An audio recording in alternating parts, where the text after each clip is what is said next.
The Galactic Trade Summit on Station Kepler 442 was meant to be a display of unity among the stars. Representatives from 100 worlds mingled in the crystalline halls, their translator implants humming with 1,000 languages.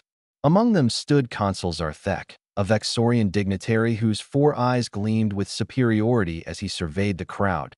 He had seen many species rise and fall across his 3-century lifespan, but none amused him quite like humanity.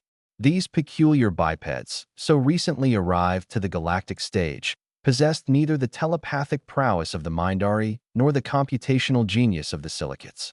They were, in his estimation, entertainingly average. "Tell me, human," Zarthek clicked, his mandibles spreading in what passed for a smile among his kind. He addressed a young woman standing near the refreshment alcove, clearly out of place in her plain maintenance uniform.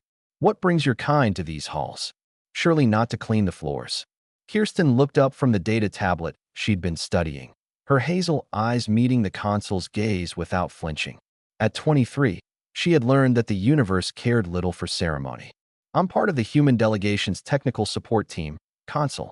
Someone has to make sure the translation matrices don't crash when you tell your jokes." The barb landed softly, and several nearby delegates chittered with amusement.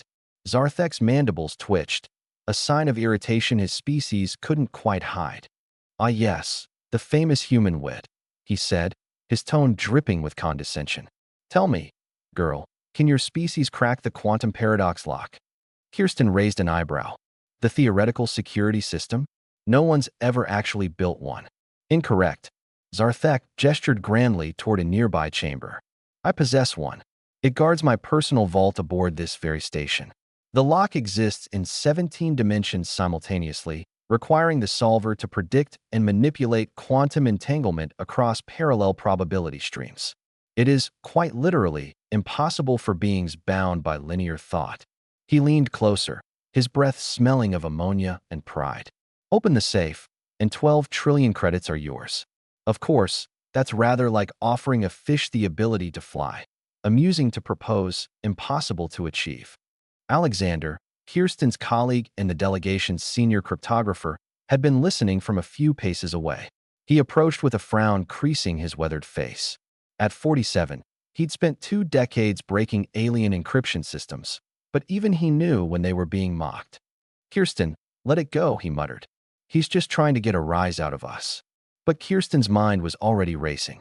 She'd spent her childhood in the slums of New Mumbai, where survival meant solving impossible problems with insufficient resources. Her grandmother always said that humans didn't win by being stronger, they won by being stubborn. "Show me the lock," Kirsten said quietly to Zarthek's 4 eyes widened in genuine surprise. "You cannot be serious. 12 trillion credits, you said. I want to see what I'm supposedly incapable of opening." The consul's mandibles spread wider. "This would be entertaining." "Very well. But when you fail, you'll admit before this entire assembly that humanity is but a child among ancients." "And when I succeed?" Kirsten asked. "Then I shall personally recommend Earth for an immediate seat on the Galactic Council." He paused, his alien laughter echoing. "An impossibility, of course."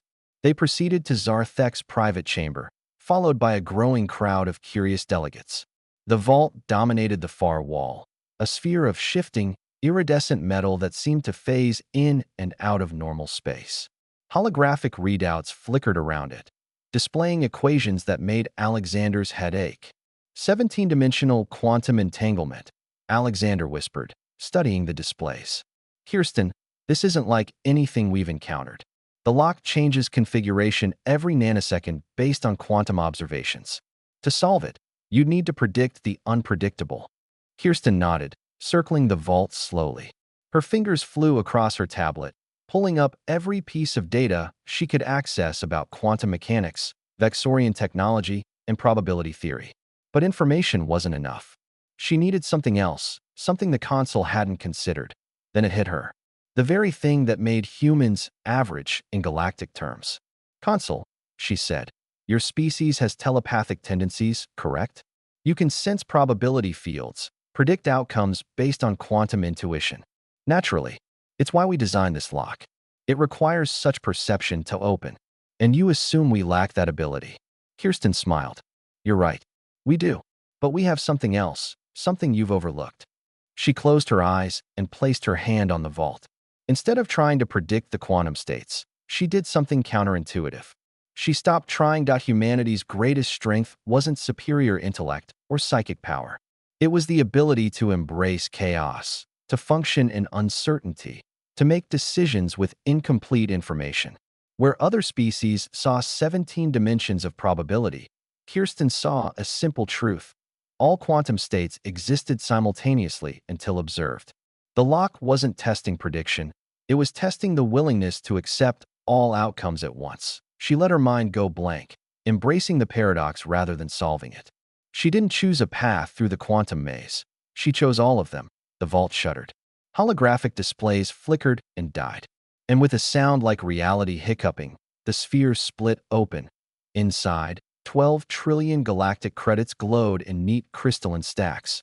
The chamber erupted in chaos. Delegates from 100 worlds chattered, clicked, and hummed in disbelief. Alexander stared, mouth agape. And Consul Zarthek's 4 eyes dimmed with something that might have been respect. How? The consul breathed. Kirsten opened her eyes and smiled. You designed your lock for species that evolved to predict and control. Humans evolved differently. We learned to survive by adapting to chaos, not controlling it.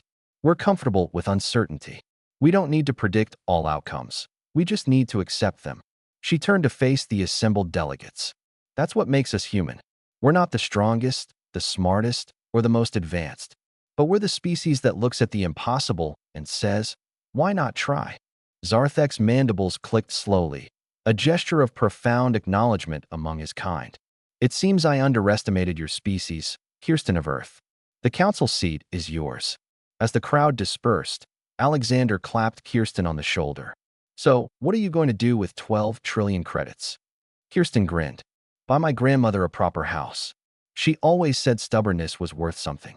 In the halls of Station Kepler, 442, humanity had just proven something the galaxy would never forget. Sometimes the greatest strength isn't knowing all the answers.